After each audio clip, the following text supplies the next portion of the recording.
ایک بادشاہ کی 7 بیٹیاں تھی۔ بادشاہ نے اپنی ساری بیٹیوں سے سوال کیا کہ تم کس کا دیا کھاتی ہو، کس کا دیا پہنتی ہو؟ بڑی 6 بیٹیوں نے کہا ابا حضور ہم آپ کا ہی دیا کھاتے ہیں اور آپ کا ہی دیا پہنتے ہیں۔ مگر چھوٹی بیٹی نے کہا کہ ہم اللہ کا دیا کھاتے ہیں اور اللہ کا ہی دیا اپنی قسمت سے پہنتے ہیں۔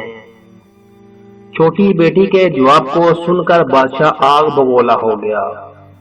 کہنے لگا میں تجھے سخت سزا دوں گا، اپنے جلادوں کو بلا کر اس کے جسم سے سارے زیورات اور قیمتی کپڑے چھین کر پرانے کپڑے پہنا کر کسی ورانے میں چھوڑ دو، تاکہ میں دیکھوں کیسے اس کا اللہ اسے کھانا کھلاتا ہے اور کیسے اپنی قسمت سے کپڑے پہنتی ہے۔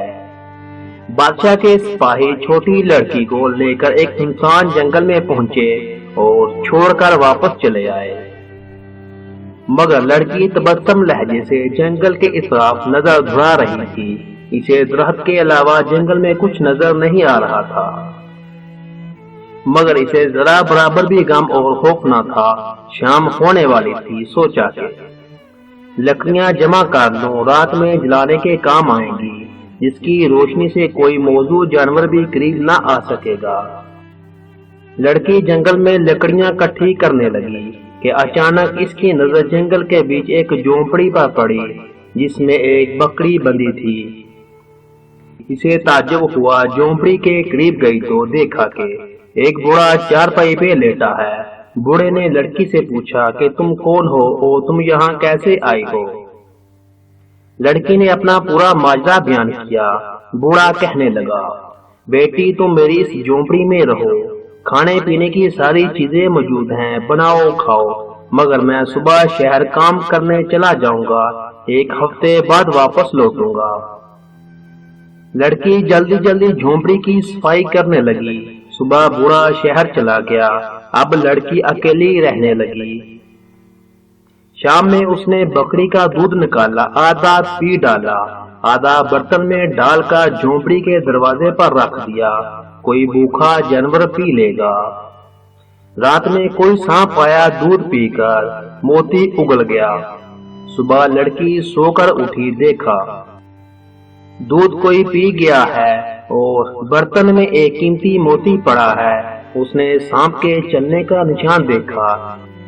اسے پورا یقین ہو چکا تھا کہ سانپ دودھ پی گیا اور خوشی میں موتی اگل گیا۔ اسی طرح ہر روز بکری کا دودھ نکالتی اور آدھا پی لیتی اور آدھا برتن میں رکھ دیتی۔ روزانہ سانپ آتا، دودھ پی لیتا اور ایک موتی برتن میں اگل دیتا۔ 7 روز بعد جب بوڑھا شہر سے مزدوری کر کے واپس لوٹا تو شہزادی نے پورا واقعہ سنا دیا اور لڑکی نے 4 موتی بوڑھے کو دے کر کہا تم شہر جا کر انہیں بیچ ڈالو اور ساتھ میں خوب عالی شان گھر بنانے کے لیے مزدوروں سے بھی بات کر دو۔ بوڑھا موتیوں کو بیچ کر گھر بنانے لگا۔ کچھ ہی دنوں میں اچھی بلڈنگ بن کر تیار ہو چکی۔ لڑکی نے خوب اعلیٰ قسم کے کارخانے اسی جنگل میں بنوائے، بہت سارے مزدور کام کرنے لگے۔ دھیرے دھیرے اس جنگل میں شہر بسا دیا اور اس شہر کی ملکہ بن چکی تھی۔ اب اس شہر کا نام لوگوں میں مشہور ہو گیا۔ دنیا سے لوگ اس شہر میں سیر و تفریح کے لیے آنے لگے اور تعریف کرنے لگے۔ کچھ ہی دنوں میں اس شہر کا چرچا لڑکی کے باپ راجا اور 6 بہنوں کو بھی ملا۔ راجا کو بھی وہ شہر دیکھنے کا شوق ہوا۔ راجا اپنی ساری شہزادیوں کو لے کر شہر میں آیا اور ملکہ کے پاس پہنچا، مگر ملکہ خوب اعلیٰ قسم کے لباس اور زیورات میں ملبوس تھی۔ اس نے ان کی خوب خاطر تواضع کی اور پھر راجا نے کہا کہ اپنا چہرہ کھولو، میں تمہیں دیکھنا چاہتا ہوں۔ ملکہ نے کہا ٹھیک ہے، ابھی میں کپڑے بدل کر آتی ہوں۔ ملکہ اپنے کمرے میں گئی اور اس نے وہی پرانے پھٹے کپڑے پہنے جس کپڑوں میں راجا نے اپنے درباریوں کے ذریعے جنگل میں چھوڑا تھا۔ ملکہ اپنے باپ راجا اور 6 بہنوں کے پاس پہنچی اور بولی دیکھو مجھے۔ راجا اور بہنیں دیکھ کر حیران رہ گئی۔ اس کی ساری بہنیں بھی اس پر رشک کرنے لگی اور سوچنے پر مجبور ہو گئی کہ اگر ہم بھی کہہ دیتے کہ ہمیں اللہ روزی دیتا ہے تو شاید ہم بھی ملکہ بن کر مالدار ہو جاتی۔ راجہ رونے لگا اور اسے احساس ہو گیا کہ رزق دینے والا اللہ کی ذات ہے۔ کسی دنیا کے راجہ کے پاس اتنی طاقت نہیں کہ کسی کو روزی دے سکے اور مالدار کر دے، اور ہر چیز پر اللہ ہی قادر ہے۔